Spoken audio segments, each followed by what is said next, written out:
Hi guys. So I have some problem on my tongue. I ate too many satsumas, so my tongue is a bit angry. So special thanks to this guy. Oh, damn, what's his name? Good thing this is real. Okay, that's the name of the new subscriber. Yeah, he's called Good Thing This Is Real. Yeah, yeah, reality is real. I know. So he found this Noah's elephants, it's real, the guy that is real. I mean, maybe so, who knows. He found this, and so this is interesting, of course, since Noah Noah is about the flood, it's about the water, and as I said all the time, I brought forth this elephant from within. Okay, that's how it all started, and you can believe it or you can't. You don't have to believe it. I don't care. Okay, do whatever you want. So as I said from the beginning, it's my nightmare monster, which is taking the shape of an elephant, and it's pretending to be an elephant, but it's not. Okay. But I actually had the dream about it again some time ago, as I mentioned, and I mean, it's my worst nightmare, and we how do you say? It went on fine the last time we met in the dream world. No problem at all, no nightmare at all. It was very respectful, and so don't I dream nightmares anymore? Will I not dream? I mean, this is the worst one, right? About this. Whatever. Let's continue. You say, this is interesting. Noah's elephants. Noah. It all started with this, this talk about Israel versus Gaza. Outside of Gaza, you have this place called Goliath, which is a landslide area. And I started to think about that because I had an issue with child hostages.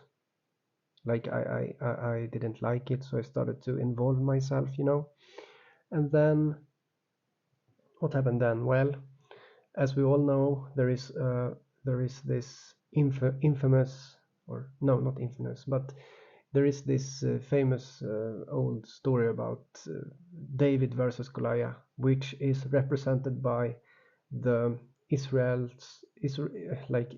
versus the Philistines, and Palestine, and so this is represented by Gaza, and so we have this battle again. There is a fractal rhyme going on here, and so this is why the movie The Magician's Elephant was released in 2023, where the elephant enters like a comet from above.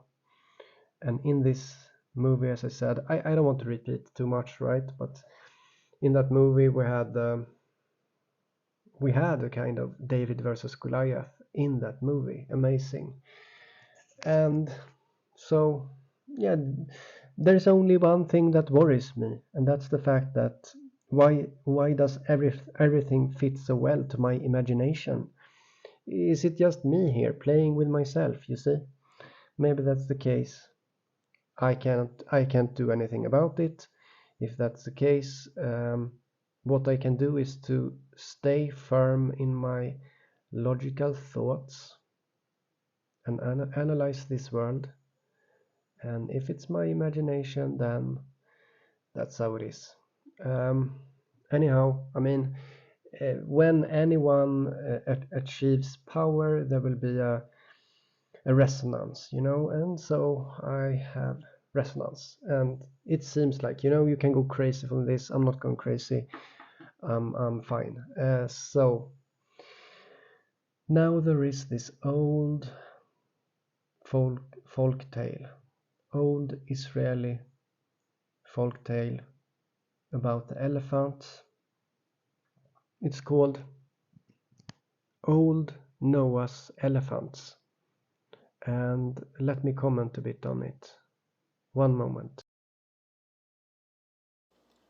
Old Noah's Elephants, an Israeli folktale, adapted and illustrated by Warren Ludwig.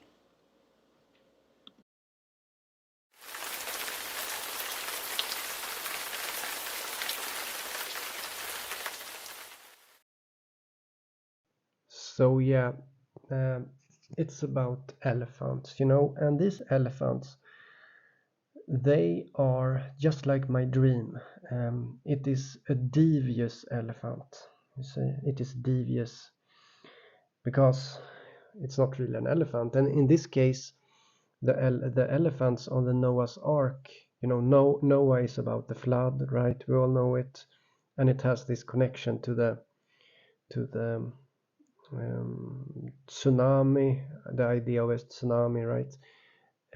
But water, and so these elephants, they just eat and eat and eat, and suddenly they're about to sink the boat, because they are devious, and yeah, and so we have it rhyming into this, right? Oh, I just remember I forgot to add something to this little presentation of mine. But yeah, I'll soon pause this little book here, because the boat is about to flip because of the elephants, in the same way. I mean, it's really interesting that in this book the elephants is seen as, you see here it's flipping. In this book, the elephants are seen as something adding to the already existing problem. You see, it adds to the current problem. Can you see it? That's why the boat is flipping. And so this fits perfectly with what I've already been talking about when it comes to this elephant slash like meteor slash something like that, landslide stuff slash like war. And this is also about war, right? Because it's David versus Goliath. It's interesting. Okay, guys. And the last time, David, he had a slingshot. He shot he shot a little stone on Goliath, and this stone that is, as I said, it can be seen as some kind of space stone, and yeah, and so we have this old folk tale. One more thing, okay? Some of you know that I've been talking about limits, lime, limits, sublime. I've done some videos about the limit and reaching, how do you say, reaching the limit where something becomes perceptible. I talked about that. And so I find it fascinating that when I see this episode of Adventure Time, it's called The Limit, and in this episode where there is the limit is where you see it has to do with the divinity. Okay, there is some kind of limit which you need to be able to reach to perceive. Okay, and and you see this coming forth here in the episode of the of the psychic war elephant. Okay, there's a war elephant here, and it reminds me of. We're going to see it. Okay, I'll show it quickly. I wish for the ancient psychic tandem war elephant! Yes! Your wish is granted.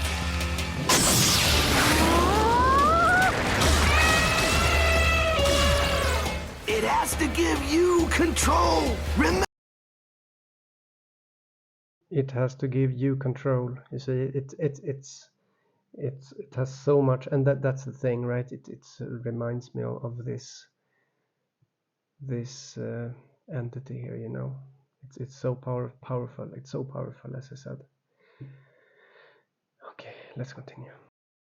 Remember, I'm on it! Yup!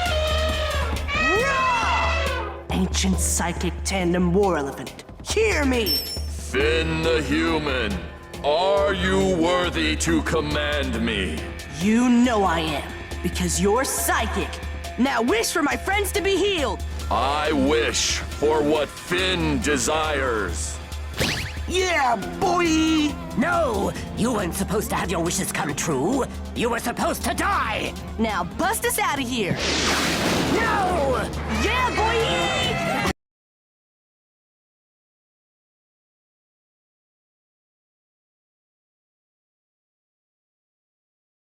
So yeah, there is this ancient tandem war elephant, and if you remember, what's his name? This arm wrestler.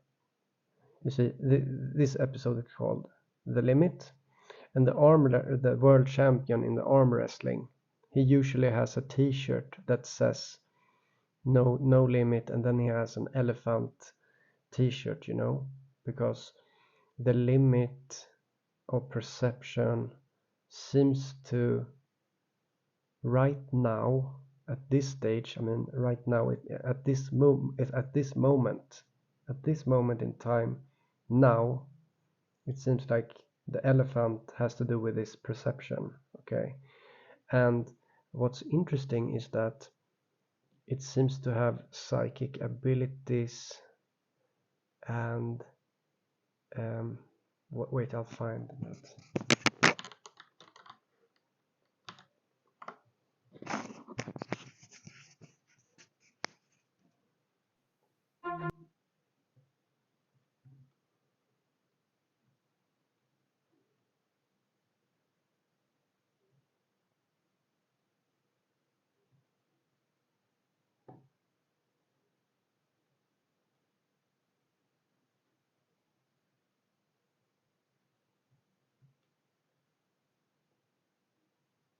What's up, guy?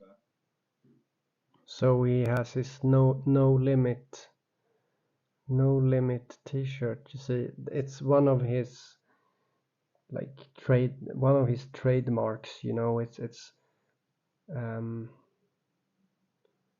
I mean, he seems to call himself something like No Limit. You know, I don't know what that's about. Okay, but he had the elephant T-shirt thing, and at the same time, you know, where is it?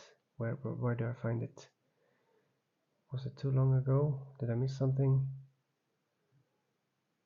It was some interview. Okay, I can't find it right now. But okay, whatever.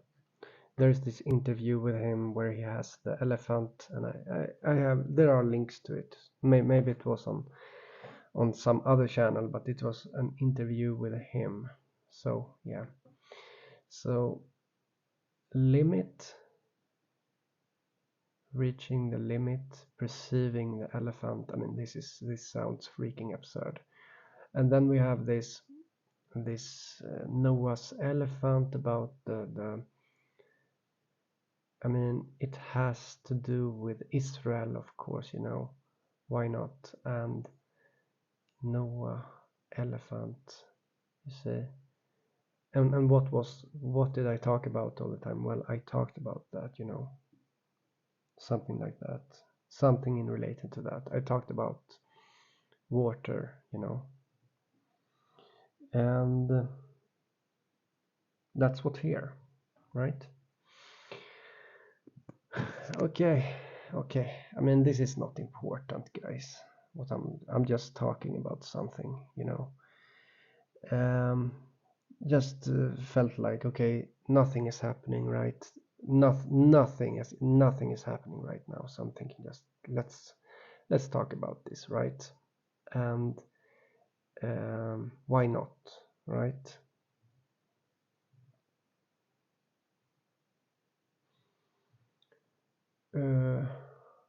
Yeah, so I mean, it fits fairly well when you put it next to the other stuff, the 2023 elephants, and the elephants are swimming underwater. Do you remember? Do you remember? Yeah, maybe you remember it. Whatever. Yeah, magician's elephant. They are the elephants. I mean, there is this dream world where the elephants are swimming underwater in this 2023 movie. Why do you think it is like that? I mean, why are they? I mean, they are all showing the same pattern, you see. And now there is this. And so, of course, it looks absurd, and strange, But and some of you will want to say, like, okay, reality is not real. I mean, some of you want to say like that, but the problem is that it's not logical to say like that, and you have to maintain a strict logic. When it comes to what I'm doing, I mean, I feel personally, I feel that I need to how do you say? I need to center myself. I mean, anchor. I need to anchor myself in both logic and love and logic, and that's like problematic, right? It is a bit, maybe not, but I need to do that, right? And so logically, yes, this is real, this is reality. Even when you look behind the curtain of the scenery, you look behind the theater, the curtain, and you see what's going on, it's still real. You're still in reality. You never left reality. If you want to tell yourself that what I'm showing here is not real, this is a dream, it has to be in comparison with something else. There has to be something to compare to. It is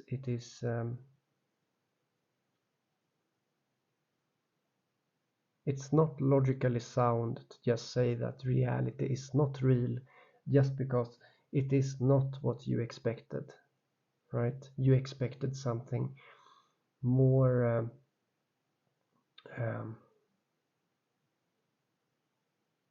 more random, maybe. Randomness, where is randomness right now? Far gone. Bye bye, randomness. You're not here anymore, Of course, there is a kind of randomness in the poetry, that how the poem is put together, that there is such hyper intelligence that you could say, like, okay, it's so intelligent design, so it can be approximated to be random, because it's so intelligent how everything is made. and but still right now I feel that okay, randomness is far gone, like it's somewhere far gone away from me, you know, because everything seems to just go on a trail, you know, destiny, and me included. I'm also on that trail of destiny. I thought I was excluded. I thought I was excluded from being in that destiny myself. I thought I was special, you know, but I'm not. I mean, in a sense, I am special. I do think I'm special, you know, but in another sense, I am on the trail of following a destiny, just like you are, and but maybe, um, and yeah, and when there is such feedback and echo in what I seem to say. I say something and it seems to echo back, and I just pick up a dream, like I throw my nightmare at this stuff, and suddenly everything is just showing, everything is appropriating itself to it. Yeah, I call it I call it spontaneous poetic appropriation. Sorry. And that means that reality appropriates to the theme, to the poetry. It just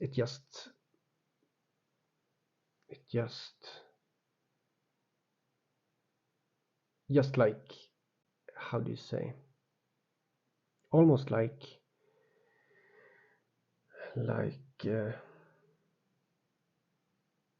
mm,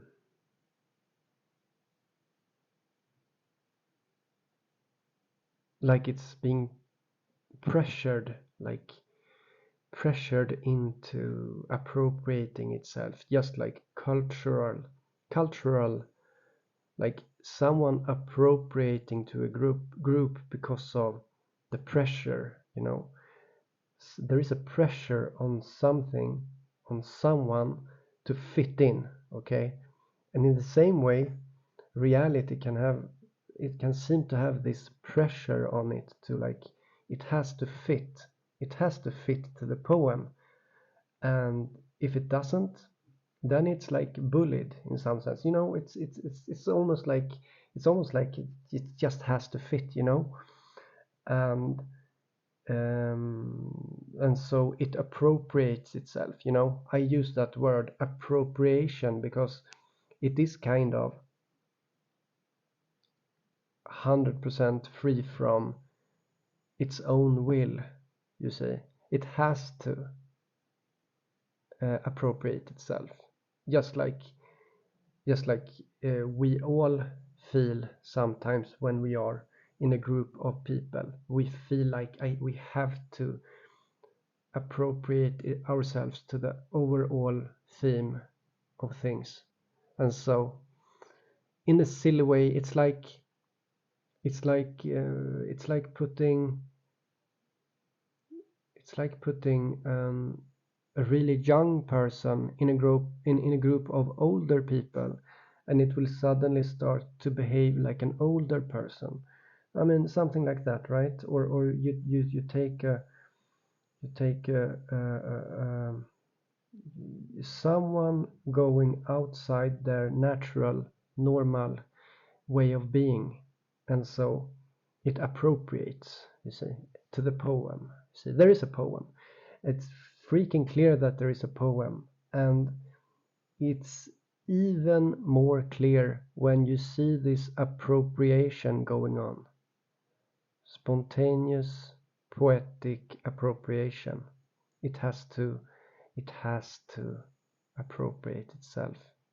There's too much, like, pal pressure or whatever it's called, you know. It's like it's being coerced into following the poem, because it's too much to not do it. It has to be done. And so we have this book, Old Noah's Elephants. I mean, it's just one example, you know. There are many good examples that I will mention more when they occur. I mean, yeah. I mean, for example, this Magician's Elephant. That movie was like phenomenal. I mean, it had so much symbology in it. I mean, it's a really good movie also, but it had the capturing of, I mean, the hostage. You know, there was a soldier in that movie, The Magician's Elephant. The soldier took the kid from the mother and raised him. It's exactly like what went on in this Gaza versus Palestine versus Israel. It's exactly the same. And then we have David versus Goliath. We have the elephant. I mean, everything is freaking there. You see, it's like almost too much. You know, I like appropriation because that makes. I mean, it makes me feel all like, it feels like butterflies a bit. You know, for me, when there is this silly appropriation. Some people would say like, oh, reality is not real. You see, when you feel that reality is not real, I feel like, oh, this is great, you see. And I feel I like the idea how I know for a fact that reality is real, but still it behaves like that it's not real. And I like this. I mean, it's so fascinating, you see. Yeah.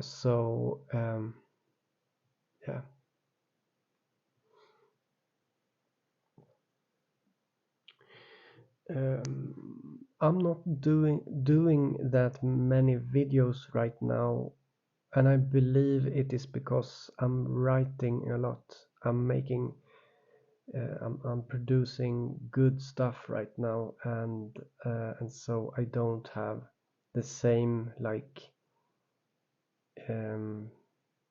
intellectual need really, or I don't have the, I mean, my desire for the weird is fulfilled with my writing right now. So I have a lot to share, and when, I mean, early 2024, I'm going to release this new book, and in this book I will teach you a superpower, a real superpower which anyone can get. You simply have to read the book, and then you will have the superpower. It's a superpower that is awesome, and yeah, the superpower is like this. If anyone hurts you, they get hurt. This is, I call it anti-fragility, and this is something that I can teach to anyone, to become anti-fragile. And so that means that and you don't have to worry, like, you know, yeah, I did feel like, okay, someone I love hurts me, will they suffer now? No, they don't. It means it's this intelligent God reality, you know, God somewhere in the background is doing this automatically, and so like some kind of divine punishment, okay? And I want to give that to you, okay? I mean, it's going to be almost free, you know.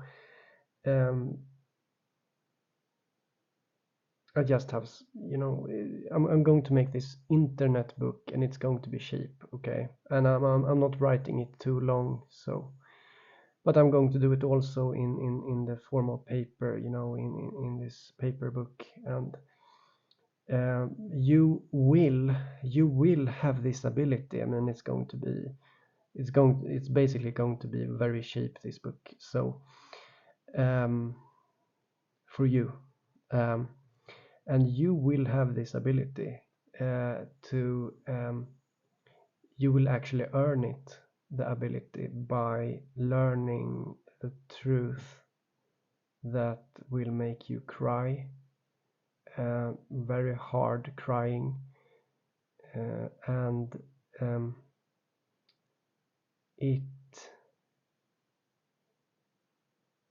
it's a tough truth, but when you learn it,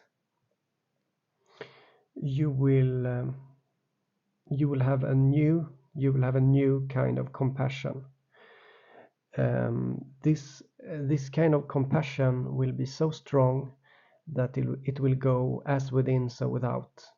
Okay, so you will have within a few months you will have a compassion that is as within, so without. I will talk about this also, right? So, but it will be the best formulated in the book. So a compassion that is as within, so without, which means that you have so much freaking compassion that God has compassion to you. That's it, basically. And no one is going to mess with you anymore. That's the plan. And I know where, I know, how do you say, the way there is already lain. Okay, I already know what you need to know. I already know how you need to think about this, and so you will simply have to read it. Okay, that's all. And then you will have a real superpower. I'm not kidding. And because that's actually something that this has nothing to do with clairvoyance or anything like that. This is possible. I'm convinced about it, because yeah. So you will have the power. You will be empowered by compassion. I love it. Okay. I believe in it, at least. And I analyze myself, and I realize that this is important, and yeah. And I believe this is the source to my, you know, I believe that I'm anti-fragile. Okay, I'm anti-fragile, and that means what I said. And you see, I believe this is the cause of the anti-fragility. At least something that anyone can understand. And you don't need to defend yourself, actually. Yeah, I don't think so, at least.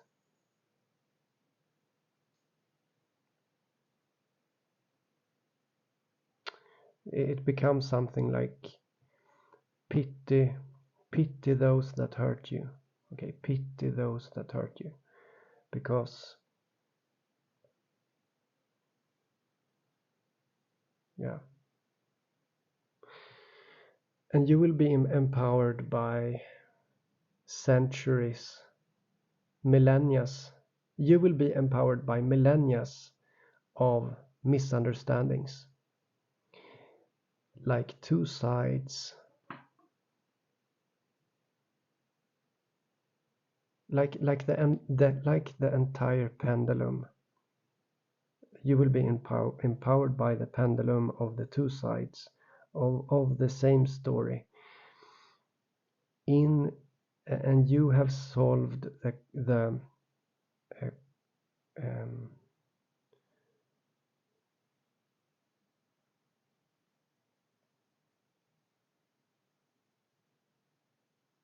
the confusion. There is a confusion in the pendulum. Which side will the pendulum be at? Will it be at one side or will it be at the other side? There is a confusion. This confusion is going to be solved. And that's the empowering thing. And this is the confusion that's been going on for millennia about the polarity. And you will learn compassion from this. A compassion that is abnormal, like an inhumane compassion. And that will become compassion as within so without, and you will be untouchable, hopefully, after a while. I hope so. And in some sense, you have to be dangerous. You see, you have to be just even to be passive and be dangerous. That's very valuable. Also to be like you're just passive, not doing anything, but still you are dangerous just as you are, because you have so much compassion. That's the goal here. Okay. Okay. So see you another time. Bye bye.